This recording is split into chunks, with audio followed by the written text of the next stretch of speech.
प्यारे विद्यार्थियों, साथियों, आज हम बात करेंगे लोकतंत्र का परंपरागत उदारवादी सिद्धांत एवं दृष्टिकोण। क्या कह रहा हूँ मैं? लोकतंत्र का परंपरागत उदारवादी सिद्धांत एवं दृष्टिकोण। मेरे प्राणों से प्यारे विद्यार्थियों, लोकतंत्र के संदर्भ में जितने भी सिद्धांत हैं, मैं उन सभी सिद्धांतों को आपको बेहतर तरीके से समझाऊंगा। चाहे कोई भी प्रतियोगिता परीक्षा हो, सभी प्रकार की प्रतियोगिता परीक्षाओं में, बशर्ते कि राजनीति विज्ञान से संबंधित है, लोकतंत्र के सिद्धांत एवं दृष्टिकोण के संदर्भ में निश्चित रूप से प्रश्न पूछा जाता है। मेरे प्राणों से प्यारे विद्यार्थियों, सर्वप्रथम हम प्रतिदिन जो एक लेक्चर अपलोड करते हैं, इसकी सूचना आपको प्राप्त हो, इसके लिए आप हमारे YouTube चैनल को सब्सक्राइब अवश्य कीजिएगा। आशा करता हूँ आपने सब्सक्राइब कर दिया होगा। Thank you very much, thank you very much. इसी के साथ में मेरे प्राणों से प्यारे विद्यार्थियों, जिन विद्यार्थियों को हमारे YouTube चैनल की जानकारी है, उनका ये दायित्व है कि अन्य विद्यार्थी जो कि राजनीति विज्ञान विषय से किसी भी प्रकार की प्रतियोगिता परीक्षा की तैयारी कर रहे हैं, भाई उनके पास भी हमारी वीडियो शेयर अवश्य कीजिएगा। Thank you very much, thank you very much. ध्यान दें, लोकतंत्र का परंपरागत उदारवादी सिद्धांत एवं दृष्टिकोण। वास्तविक रूप में यहाँ लोकतंत्र का क्या अर्थ है, इसकी उत्पत्ति, परिभाषा, प्रकार, लोकतंत्र के लक्षण, गुण दोष, लोकतंत्र की सफलता की शर्तें, इन सब बातों के बारे में मैंने वीडियो अपलोड कर दिया है। आप हमारी प्लेलिस्ट में देखिएगा।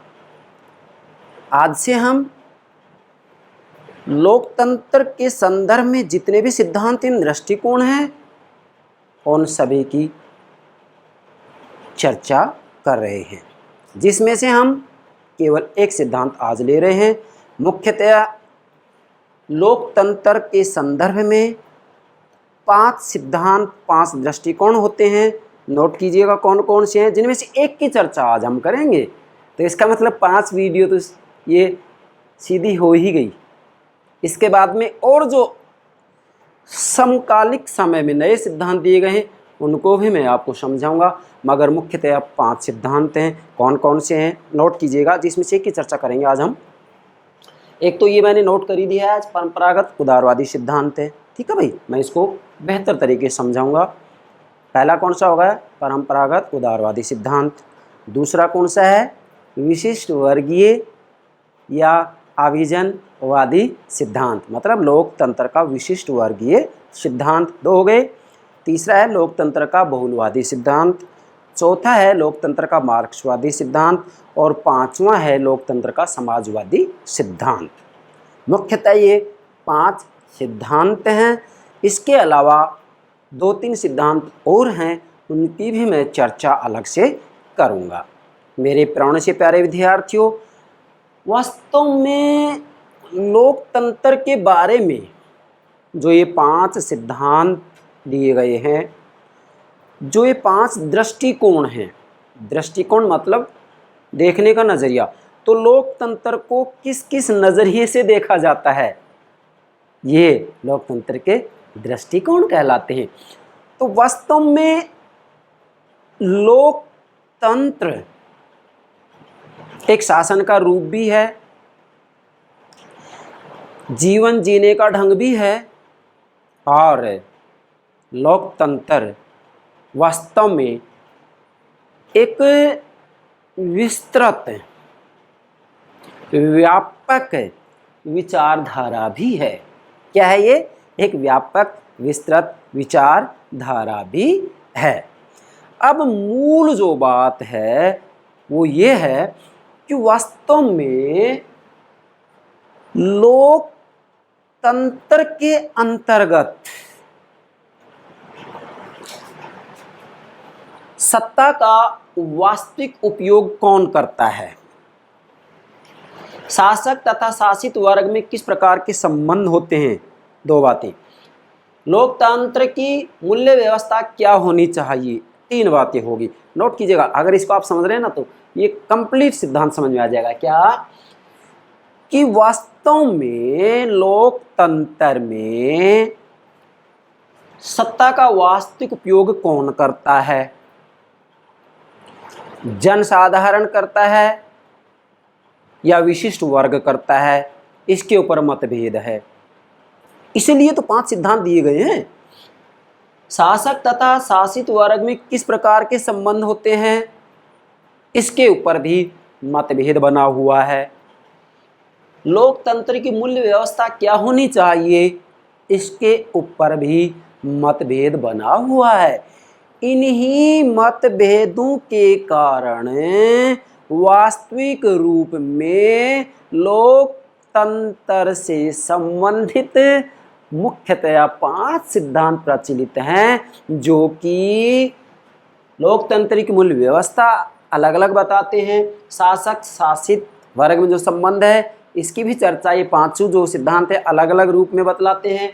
इसी के साथ में सत्ता का वास्तविक उपयोग कौन करता है, इसके बारे में भी ये 5 सिद्धांत अलग अलग बात कहते हैं। उदाहरण के रूप में लोकतंत्र कहता है कि सत्ता का उपयोग जनसाधारण के द्वारा किया जाता है, और विशिष्ट वर्गीय सिद्धांत कहता है कि नहीं भाई, गलत बात है, सत्ता का प्रयोग तो वास्तविक रूप में अभिजन वर्ग के द्वारा किया जाता है। क्यों? क्योंकि वास्तविक रूप में ये बुद्धिमान होते हैं, चतुर होते हैं।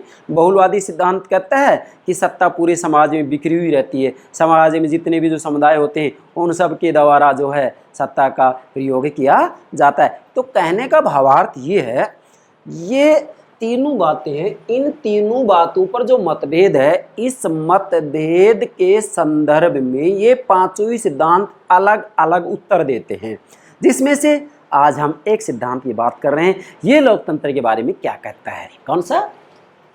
परंपरागत उदारवादी सिद्धांत।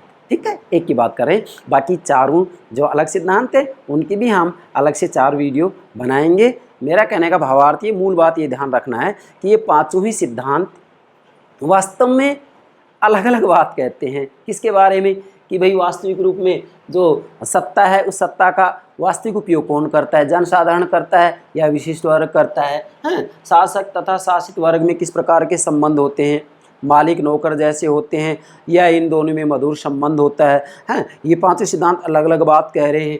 और लोकतंत्र की मूल्य व्यवस्था क्या होनी चाहिए, इसके बारे में भी ये 5 सिद्धांत अलग अलग बातें कहते हैं। इसलिए इन तीनों के ऊपर मतभेद बना हुआ है, और इस मतभेद के निराकरण के लिए ही 5 सिद्धांत दिए गए हैं, जिसमें से हम एक सिद्धांत की बात कर रहे हैं। कौन सा? लोकतंत्र का परंपरागत उदारवादी सिद्धांत।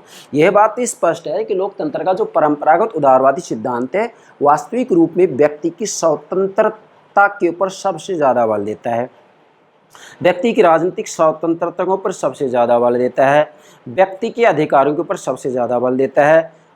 इसी के साथ में सरकार के जो 3 अंग हैं उन तीनों अंगों में वास्तविक रूप में न्यायपालिका स्वतंत्र और निष्पक्ष हो, इसके ऊपर बल देता है। यह सिद्धांत वास्तविक रूप में संविधानवाद की स्थापना पर बल देता है। यह सिद्धांत वास्तविक रूप में व्यक्ति को बुद्धिमान प्राणी मानता है, व्यक्ति को बुद्धिमान मानता है, विवेकवान मानता है। इसीलिए ये सिद्धांत कहता है कि व्यक्ति को स्वतंत्र छोड़ दिया जाए, राज्य के द्वारा उसके ऊपर ज़्यादा प्रतिबंध नहीं लगाया जाए। जैसा कि सिद्धांत ये कहता है कि आर्थिक क्षेत्र में व्यक्ति को स्वतंत्र छोड़ दो। क्यों? क्योंकि वो अपना हित अहित स्वयं ठीक से जानता है, वह ठीक से निर्णय ले सकता है। इसलिए राज्य को, सरकार को आर्थिक क्षेत्र में हस्तक्षेप नहीं करना चाहिए। मतलब ये सिद्धांत वास्तविक रूप में व्यक्ति की स्वतंत्रता के ऊपर बल देता है। यह व्यक्ति को समान मानता है, व्यक्ति को बुद्धिमान मानता है। इसीलिए वास्तविक रूप में यह सिद्धांत सीमित सरकार की बात करता है, सीमित शासन की बात करता है। किसकी बात करता है ये सिद्धांत? सीमित शासन की बात करता है। ये एग्जाम पूछा जाता है कि परंपरागत उदारवादी सिद्धांत निम्न में से किस सरकार की बात करता है, किस सरकार का समर्थक है, कैसी सरकार का समर्थक है? तो कैसी सरकार का समर्थक है? सीमित सरकार।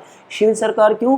क्योंकि वास्तविक रूप में सिद्धांत कहता है कि आर्थिक क्षेत्र में हस्तक्षेप नहीं करना चाहिए। ये सिद्धांत वास्तविक रूप में हस्तक्षेप की नीति का समर्थक है एक प्रकार से।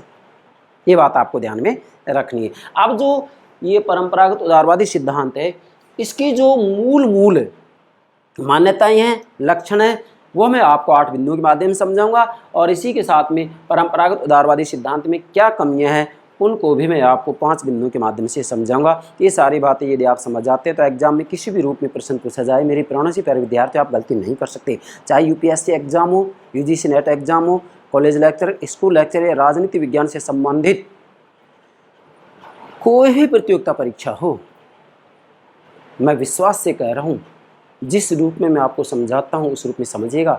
भाई कितनी ही गहराई से प्रश्न बनाए हो, आपका कोई प्रश्न गलत नहीं हो सकता, बस शर्त है कि जैसे मैं समझाऊँ वैसे समझिएगा। ध्यान दें, यहाँ तक क्लियर हो गई बात। इनके ऊपर मतभेद बना हुआ है, इस मतभेद के परिणाम स्वरूप ही 5 प्रकार के सिद्धांत मुख्यतया प्रचलित हैं, जिनमें 5 का मैंने नाम बता दिया है। एक बार मैं पुनः दोहरा रहा हूँ, हो सकता है क्या क्या। पहला है परंपरागत उदारवादी सिद्धांत, दूसरा है विशिष्ट वर्गीय सिद्धांत, तीसरा बहुलवादी सिद्धांत लोकतंत्र का बहुलवादी सिद्धांत, चौथा लोकतंत्र का मार्क्सवादी सिद्धांत, पांचवा लोकतंत्र का समाजवादी सिद्धांत। ठीक है, जिसमें हम एक सिद्धांत की बात कर रहे हैं, और इस सिद्धांत की मूल कौन सी बातें वो मैंने आपको प्रारंभ में बता दी है। आगे बढ़े, अब यहाँ मैंने नोट भी कर दिया है कि जो मतभेद है इसका मतलब वास्तविक रूप में लोकतंत्र के संदर्भ में 5 सिद्धांत मुख्यतः प्रचलित है। 5, इसलिए मैंने ये संकेत दे दिया। 5 सिद्धांत कौन कौन से हैं मैंने आपको नाम बता दिए, आप नोट कर सकते हैं। वैसे मैं अलग से सभी के लिए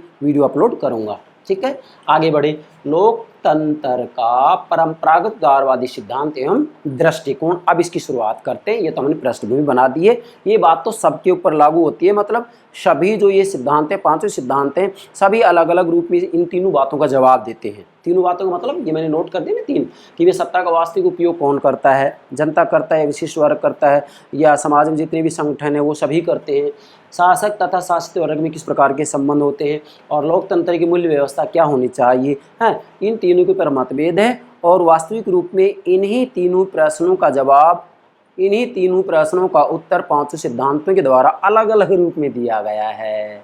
चलिए, अब यहाँ मैंने नोट किया है पिछली 3 शताब्दियों के उदारवादी चिंतन द्वारा विकास हुआ है। इसका मतलब लोकतंत्र का जो परंपरागत उदारवादी सिद्धांत है उसका विकास वास्तविक रूप में 3 शताब्दियों के उदारवादी चिंतन के द्वारा हुआ है। 3 शताब्दियाँ, लगभग 300 वर्ष, मैं तो ये कहूँगा कि लगभग 400 वर्ष हो गई है।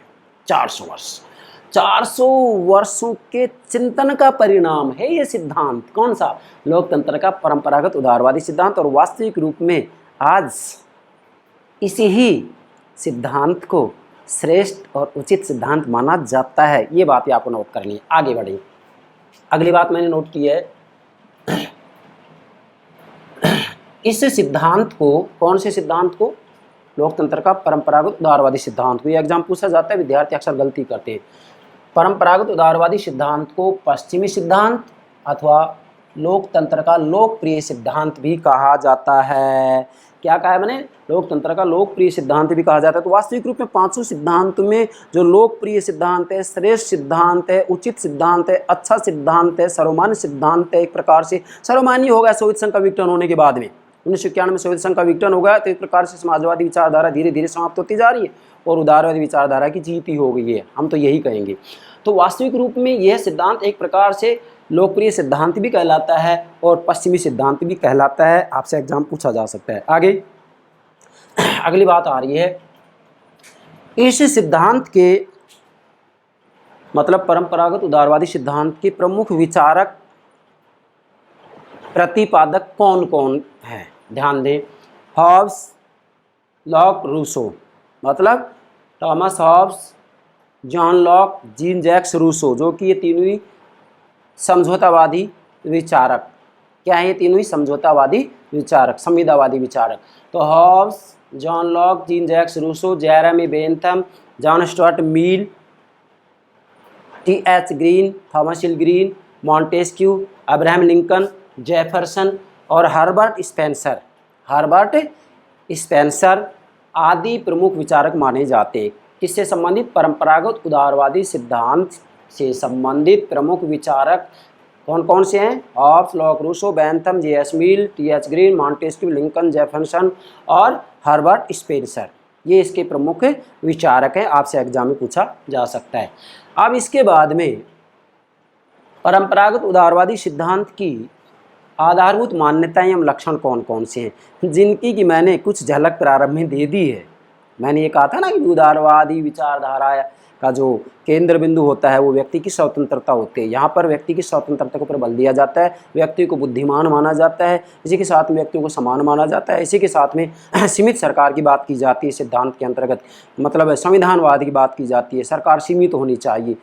ठीक है, तो यही इसके जो है मान्यताएं और लक्षण है। अब मैंने क्रमबद्ध रूप से इनको नोट कर दिए, आप नोट कीजिएगा, नोट करें। परंपरागत उदारवादी सिद्धांत के आधारभूत मान्यताएं एवं लक्षण, मैंने लिखा है इस सिद्धांत के आधारभूत मान्यताएं एवं लक्षण। नंबर 1, व्यक्ति बुद्धिमान प्राणी है, मतलब लोकतंत्र का परंपरागत उदारवादी सिद्धांत ये मानकर चलता है कि व्यक्ति बुद्धिमान प्राणी है। बुद्धिमान प्राणी है इसका मतलब इसे स्वतंत्र छोड़ दिया जाए, और आर्थिक क्षेत्र में तो सरकार को किसी भी रूप में हस्तक्षेप नहीं करना चाहिए। क्यों? क्योंकि व्यक्ति अपना हित अहित समझने की शक्ति रखता है, व्यक्ति अपना हित अहित समझने की बुद्धि रखता है, इसलिए व्यक्ति को स्वतंत्रता दे दी जानी चाहिए, व्यक्ति को स्वतंत्र छोड़ दिया जाना चाहिए। बिना किसी कारण के राज्य को, सरकार को हस्तक्षेप नहीं करना चाहिए। एक प्रकार से अहस्तक्षेप की नीति को उचित मानते हैं। तो पहला जो इसका लक्षण है या मान्यता वो क्या है? व्यक्ति बुद्धिमान प्राणी, मतलब ये जो सिद्धांत है या ये जो दृष्टिकोण है लोकतंत्र का, ये व्यक्ति को बुद्धिमान प्राणी मानता है, व्यक्ति को विवेकवान प्राणी मानता है। जबकि जैसे देखिएगा आप नाजीवाद और फासीवाद वो व्यक्ति को अबुद्धिवादी प्राणी मानते हैं, अविवेकवान मानते हैं। कौन? फासीवाद, नाजीवाद। ठीक है, आगे बढ़ते हैं।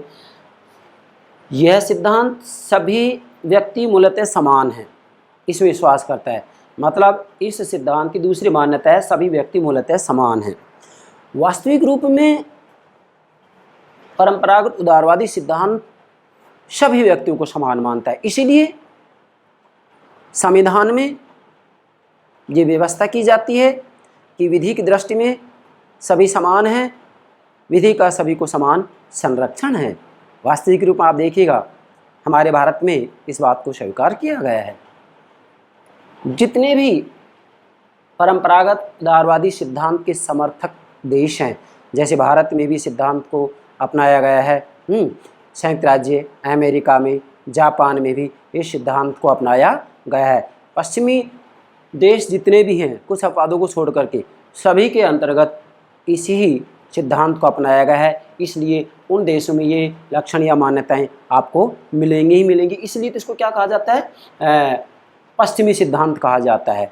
चलो, तीसरा है शासन का गठन उदारवादी लोकतांत्रिक संविधानवाद के अनुसार होना चाहिए, मतलब इस सिद्धांत की तीसरी मान्यता या तीसरा लक्षण है शासन का गठन उदारवादी लोकतांत्रिक संविधानवाद के अनुसार होना चाहिए, अर्थात सीमित शासन के सिद्धांत का पालन किया जाना चाहिए। भाई यहाँ उदारवादी लोकतांत्रिक संविधान का मतलब है कि वास्तविक रूप में यहाँ जो सरकार होगी वो सरकार सीमित होनी चाहिए। सीमित का मतलब ये है कि वास्तविक रूप में सरकार का संचालन, राज्य व्यवस्था का संचालन संविधान के अनुसार होना चाहिए। और हाँ, इसमें मैं एक बात जोड़ूंगा कि जो संविधान है ना भाई, संविधान तो हिटलर और मुसोलिनी ने बनाया था, लेकिन क्या वहाँ वास्तविक रूप में सीमित सरकार नहीं थी? भाई सीमित सरकार के लिए ज़रूरी है कि सरकार का संचालन संविधान के अनुसार हो और संविधान के अंतर्गत जनता के मूल्यों को स्थान दिया जाना चाहिए। अगर तानाशाही शासक ने अपनी मनमर्जी से संविधान बना लिया और फिर उसके अनुसार सरकार का संचालन किया जा रहा है तो वो सीमित सरकार नहीं कहलाएगी। नहीं, इसके लिए ज़रूरी है कि सरकार वास्तविक रूप में संविधान के अधीन हो, संविधान के अधीन हो, और वह संविधान ऐसा हो जिसमें जनता की आस्थाओं को, जनता के मूल्यों को स्थान दिया गया हो। चौथा है सरकार की शक्ति का आधार जनता की इच्छा होती है। क्या? चौथा लक्षण है सरकार की शक्ति का आधार जनता की इच्छा होती है। वास्तविक रूप में लोकतंत्र का परंपरागत उदारवादी सिद्धांत ये मानकर चलता है कि सरकार की शक्ति का आधार जनता की इच्छा होती है। यहाँ वास्तविक रूप में जो राजनीतिक सत्ता होती है वह एक प्रकार से जनता की न्यासी होती है, ट्रस्टी होती है। नोट कीजिएगा। पांचवा है शासन के संचालन के निश्चित एवं आधारभूत नियम हैं। कौन कौन से नियम हैं? ए, शासन का संचालन जनता द्वारा किया जाना चाहिए, शासन का संचालन जनता द्वारा किया जाना चाहिए। कैसे किया जाता है? जैसे जनता अपनी प्रतिनिधियों को चुन देती है और प्रतिनिधियों के द्वारा शासन का संचालन किया जाता है। मतलब प्रत्यक्ष लोकतंत्र में तो जनता स्वामी जो है विधि निर्माण करती है, विधियों का संचालन करती है, लेकिन अप्रत्यक्ष लोकतंत्र में जनता अपने प्रतिनिधियों को चुन करके भेजती है और प्रतिनिधि वास्तविक रूप में शासन का संचालन करते हैं। मगर फिर भी ये बात सही है कि जो प्रतिनिधि होते हैं वो जनता के प्रति उत्तरदायी होते हैं। 4-5 वर्ष बाद में जो भी जिस देश का कार्यकाल होता है उनको जनता के सामने जाना पड़ता है। जब चुनाव होते हैं तो वास्तविक रूप में जनता के सामने उनको जवाब देना होता है। इसीलिए शासन का संचालन जनता द्वारा किया जाना चाहिए। भाई अप्रत्यक्ष लोकतंत्र में प्रतिनिधियों के माध्यम जनता अपने प्रतिनिधि चुन करके भेज देती है और प्रत्यक्ष लोकतंत्र में जैसा कि स्विट्जरलैंड के अंतर्गत 5 कैंटोन के अंतर्गत आज ही प्रत्यक्ष प्रजातंत्र है, तो वहाँ पर जो जनता है ना एक जगह मतलब एक स्थान पर बैठ करके अपने लिए स्वयं कानून बनाती, जैसे वहाँ पर लोकसभाओं की स्थापना की गई, लोकसभाएं होती हैं। बी है शासन के गठन एवं संचालन में बहुमत के सिद्धांत का पालन किया जाना चाहिए। ये सिद्धांत की ये मान्यता है। 5वें बिंदु में दूसरा क्या मान्यता है कि इसमें कोई भी निर्णय लिया जाता है बहुमत से लिया जाता है। क्या इसमें कोई भी निर्णय लिया जाता है बहुमत से लिया जाता है। सत्ता का गठन होता है, सत्ता का गठन होता है तो वह भी बहुमत से होता है। हैं जिस राजनीतिक दल को बहुमत प्राप्त हो जाता है उसकी सरकार बन जाती है। इसी के साथ में कोई भी निर्णय लिया जाता है, कोई भी कानून बनाया जाता है, कोई भी नीति बनाई जाती है तो वह भी बहुमत से ही बनाई जाती है। इसलिए मैंने यहाँ लिखा है शासन के गठन। शासन के गठन भाई सत्ता में वही आता है जिस दल को बहुमत प्राप्त होता है। शासन के गठन एवं संचालन मतलब कोई कानून बनाया जाता है तो उसके लिए भी बहुमत का होना बेहद ज़रूरी है। गठन एवं संचालन में बहुमत के सिद्धांत का पालन किया जाना चाहिए। इधर आइए सी है मतलब 5वें ही लक्षण का पार्ट सी, शासन को जनता के प्रति उत्तरदायी होना चाहिए। मतलब यह सिद्धांत ये मानकर चलता है कि जो सरकार होती है, जो शासन होता है वह जनता के प्रति उत्तरदायी होना चाहिए। भाई वास्तविक रूप में जनता के प्रति यदि हम देखें तो शासकों का जो कर्तव्य है वो कर्तव्य यदि पूरा नहीं करते हैं, जिन कार्यों को करवाने के लिए जनता ने अपने प्रतिनिधियों को चुना है वो प्रतिनिधि उन कार्यों को ठीक से नहीं करते हैं तो वास्तविक रूप में ये माना जाएगा कि सरकार जनता के प्रति उत्तरदायित्व नहीं निभा रही है और अगली बार जब चुनाव होंगे तो जनता उनको मुंह तोड़ जवाब दे देगी। शासन को जनता के प्रति उत्तरदायी होना चाहिए। और डी है शासन का उद्देश्य व्यक्ति का हित। क्या? शासन का उद्देश्य व्यक्ति का हित होना चाहिए। मतलब सरकार का जो उद्देश्य है वो व्यक्ति का हित होना चाहिए। इसी के साथ में व्यक्ति के व्यक्तित्व का विकास हो ऐसी व्यवस्थाएं सरकार के द्वारा की जानी चाहिए। ठीक है, मतलब व्यक्ति का हित हो और व्यक्ति के व्यक्तित्व का विकास होना चाहिए, ऐसी व्यवस्था की जानी चाहिए। छठी मान्यता या लक्षण है व्यक्ति को नागरिक अधिकार व स्वतंत्रताएं प्राप्त होनी चाहिए। मैंने आपको पहले कह दिया था कि उदारवादी जो सिद्धांत है इसमें वास्तविक रूप में व्यक्ति की जो स्वतंत्रता होती है वो इस सिद्धांत का केंद्र बिंदु है। क्या है? इसका केंद्र बिंदु है। जैसे समाजवादी विचारधारा उसका केंद्र बिंदु समानता है, इसी प्रकार से उदारवादी विचारधारा का जो केंद्र बिंदु है व्यक्ति की स्वतंत्रता है। इसलिए छठा जो मान्यता या लक्षण है वो है व्यक्ति को नागरिक अधिकार व स्वतंत्रताएं प्राप्त होने चाहिए। मतलब व्यक्ति को अधिकार दिए जाने चाहिए, इसी के साथ में व्यक्ति की स्वतंत्रता के ऊपर बल दिया जाना चाहिए और इन अधिकारों और स्वतंत्रताओं की रक्षा के लिए स्वतंत्र व निष्पक्ष न्यायपालिका की स्थापना की जानी चाहिए। जैसा कि हमारे भारत के अंतर्गत आप देखिएगा क्या हमारे संविधान में नागरिकों को अधिकार नहीं दिए गए हैं? दिए गए हैं। भाग 3 में मौलिक अधिकारों को उल्लेख किया गया है। क्या हमारे यहाँ स्वतंत्रताएं नहीं है हमें? यस, जैसे भाषण, विचार अभिव्यक्ति की, संघ बनाने की स्वतंत्रता है या नहीं? स्वतंत्रता है। तो नागरिक अधिकार व स्वतंत्रताएं प्राप्त होनी चाहिए और उनकी रक्षा के लिए स्वतंत्र और निष्पक्ष न्यायपालिका की स्थापना की जानी चाहिए। क्या हमारे भारत में स्वतंत्र और निष्पक्ष न्यायपालिका नहीं है? क्या अमेरिका में इसकी व्यवस्था नहीं की गई है? क्या जापान में इसकी व्यवस्था नहीं की गई है? भाई वास्तव में जितने भी परंपरागत उदारवादी सिद्धांत के समर्थक देश हैं, इसको अपनाने वाले देश हैं, उन सब में ये व्यवस्था की जाती है किसी न किसी रूप में। और 7वां लक्षण है निश्चित अवधि के बाद स्वतंत्र व निष्पक्ष चुनाव होने चाहिए। क्या?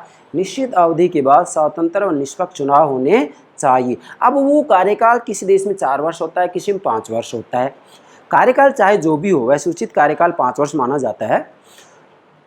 तो वास्तव में ये जो अवधि है 4 वर्ष या 5 वर्ष, 4 वर्ष या 5 वर्ष, निश्चित अवधि के बाद स्वतंत्र और निष्पक्ष चुनाव होने चाहिए। स्वतंत्र और निष्पक्ष चुनाव होने चाहिए, किसी प्रकार का कोई पक्षपात नहीं होना चाहिए, कोई षड्यंत्र नहीं होना चाहिए।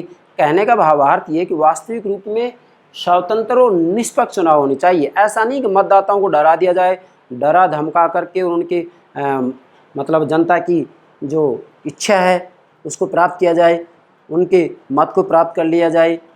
ऐसा नहीं होना चाहिए। व्यक्ति स्वतंत्र हो, निडर रूप में होकर के अपने मत का प्रयोग करे, ऐसी व्यवस्था की जानी चाहिए। और एक से अधिक राजनीतिक दल होने चाहिए। इसी के साथ में वास्तविक रूप में यह सिद्धांत ये मानकर चलता है कि भाई सच्चा लोकतंत्र तभी हो सकता है जबकि एक से अधिक राजनीतिक दल हो, क्योंकि एक दल होगा तो वास्तविक रूप में लोकतंत्र की पहली मान्यता समाप्त हो जाती है। क्योंकि लोकतंत्र की पहली मान्यता ही ये है कि विकल्प होने चाहिए, और विकल्प हैं तो एक से अधिक राजनीतिक दल होंगे ही होंगे। अब जैसे आप देखिएगा चीन है, चीन के अंतर्गत केवल एक दलीय व्यवस्था है, साम्यवादी दल है, तो उसको हम लोकतंत्र नहीं कह सकते। क्यों नहीं कह सकते? क्योंकि वास्तविक रूप में वहाँ केवल एक दल है, एक से अधिक राजनीतिक दल नहीं है। हमारे भारत में एक से अधिक राजनीतिक दल है, बहुदलीय व्यवस्था है। संयुक्त राज्य अमेरिका में द्विदलीय व्यवस्था है, ब्रिटेन में द्विदलीय व्यवस्था है। तो कहने का भावार्थ ये है कि भाई वास्तविक रूप में सच्चा लोकतंत्र तभी पाया जाएगा, सच्चा लोकतंत्र तभी प्राप्त किया जा सकता है जबकि वहाँ विकल्प हो। क्या भाई? लोकतंत्र की पहली शर्त ये है कि विकल्प होना जरूरी है। विकल्प लिए जरूरी है कि भाई 2 दल तो कम से कम होने चाहिए।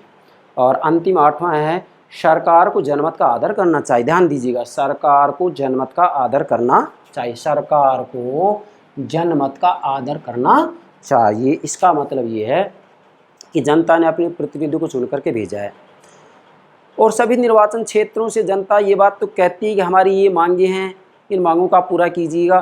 तो सरकारें जब कानून बनाए तो ऐसी स्थिति में वास्तविक रूप में जहां जनता की तीव्र मांगे हैं जिनको पूरा किया जाना बेहद ज़रूरी है, सरकार को उन मांगों को स्वीकार करना चाहिए। ये बात अलग है कि अर्थव्यवस्था के ऊपर निर्भर करता है कि किसी देश की अर्थव्यवस्था मतलब जो है कमज़ोर है या मजबूत है, परंतु फिर भी सरकार को जनमत का आदर करना चाहिए। दूसरे रूप में क्या, तो हम ये कहेंगे कि वास्तविक रूप में जनता ने जिस राजनीतिक दल को अपना मत दिया है, बहुमत में बिठाया है, तो वास्तविक रूप में बहुमत में बिठाने के बाद में फिर जो है सरकार को भी इस बात को मानना चाहिए, बहुमत की कदर करनी चाहिए। और विरोधी दल जो है, विपक्ष में जो दल बैठता है, उसको भी किसी न किसी रूप में यदि सत्तारूढ़ दल अच्छी नीतियाँ बना रहा है तो उसका समर्थन करना चाहिए। देश हित में यदि कोई नीति बनाई जा रही है तो विपक्ष को भी उसका विरोध नहीं करना चाहिए। तो ये 8 इसके लक्षण या मान्यताएं होंगे। इन 8 की यदि आप समझ जाते हैं ठीक से तो मेरे प्यारे विद्यार्थियों, उदारवादी सिद्धांत में कोई बात शेष नहीं रहती है। ठीक है। इसके बाद में कुछ आलोचक हैं जिनके द्वारा लोकतंत्र के परंपरागत उदारवादी सिद्धांत एवं दृष्टिकोण की आलोचना की गई है, इसमें कमियां निकाली गई हैं। कौन कौन सी कमी है वो ध्यान दें। पहला है, व्यक्ति मूलतः बुद्धिमान प्राणी नहीं बल्कि भावना एवं मूल आवेगों से चलने वाला प्राणी है।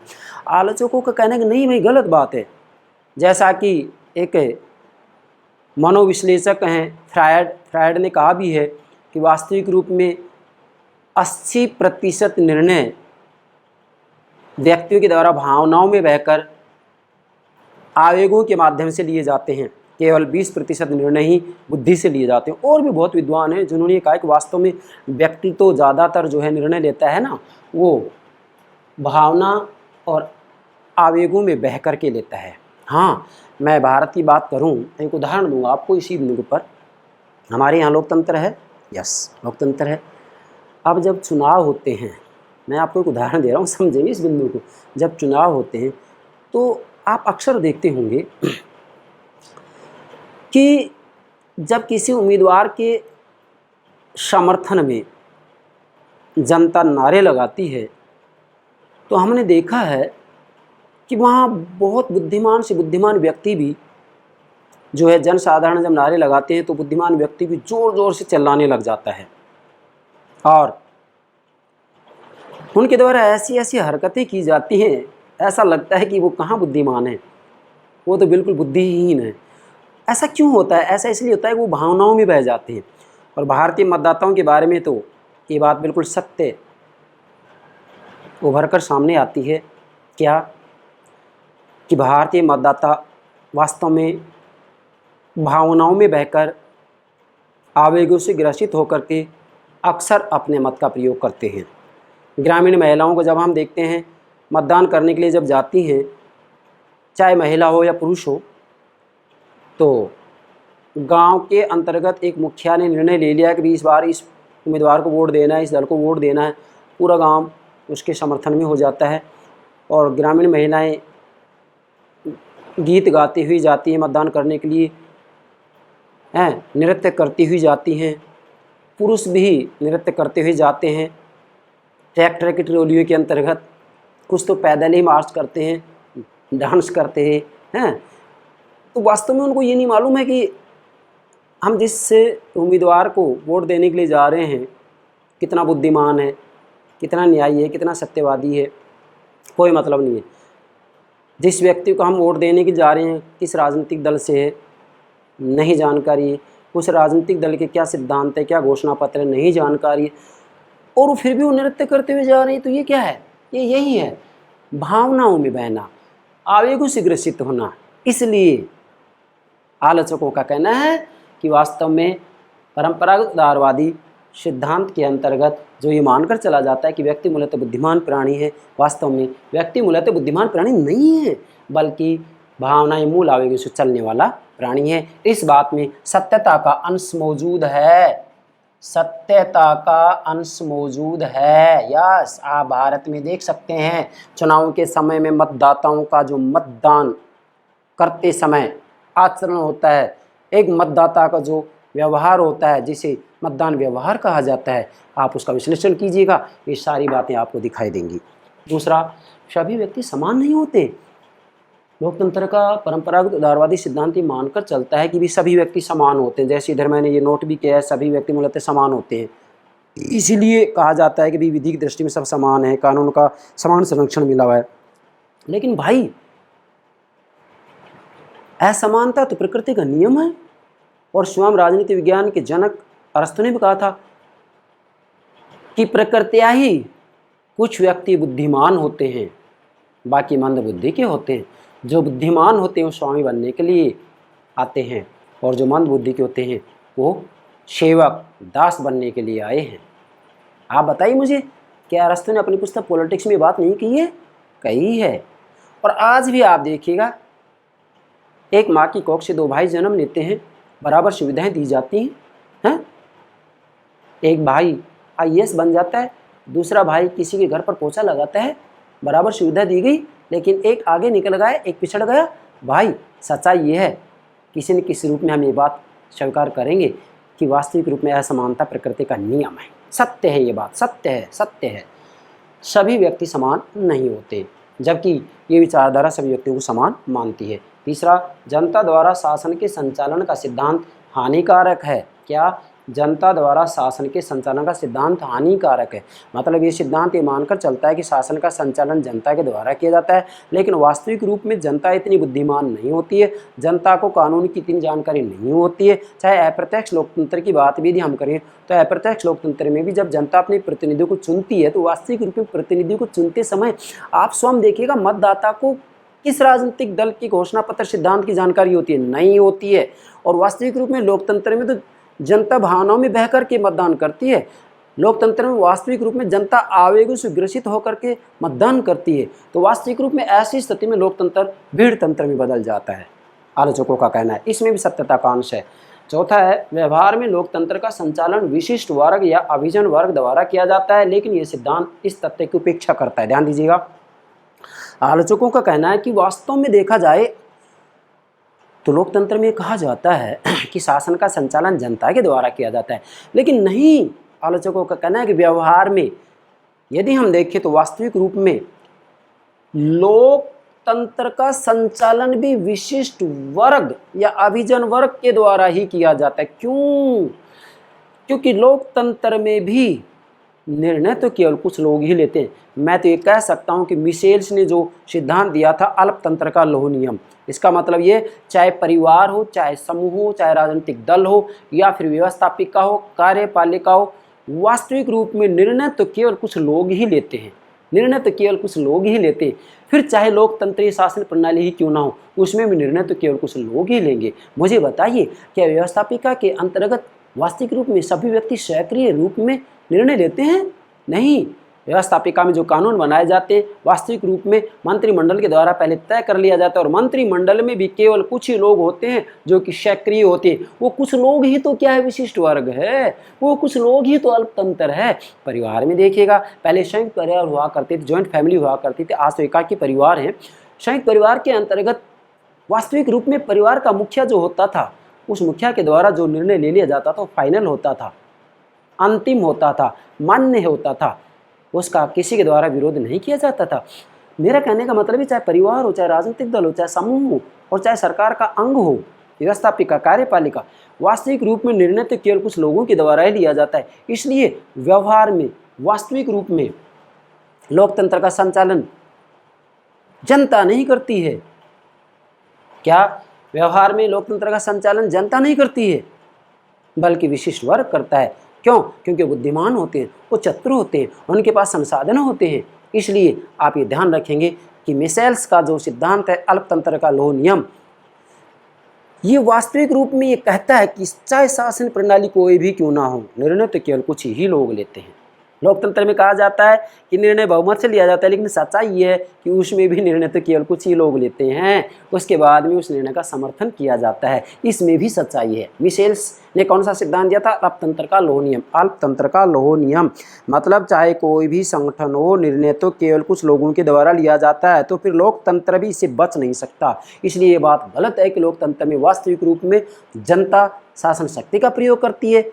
इनका कहना है कि नहीं, ऐसी बात नहीं है, केवल अभिजन वर्ग, विशिष्ट वर्ग के द्वारा ही वास्तविक रूप में लोकतंत्र का संचालन किया जाता है। इस वर्ग के द्वारा, मतलब विशिष्ट वर्ग के द्वारा ही वास्तविक रूप में निर्णय लिए जाते हैं।